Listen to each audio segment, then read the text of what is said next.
বাংলাদেশের আলোচিত সমালোচিত কন্টেন্ট ক্রিয়েটর, অভিনেতা, রাজনীতিবিদ, লেখক, গায়ক হিরো আলম তিনি তার চতুর্থ ছবি মুক্তি পাচ্ছে বাদশা দ্য কিং।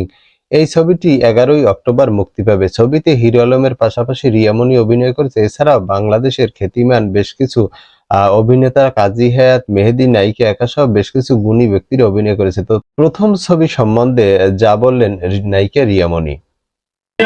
বলার ভাষা খুঁজে পাচ্ছি না। আমার প্রথম ছবি রিলিজ হচ্ছে, আমি তো একদমই নার্ভাস।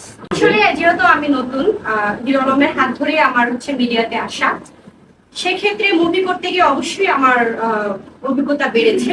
কারণ উনি হচ্ছে অনেক সিনিয়র ব্যক্তি আমার কাছে।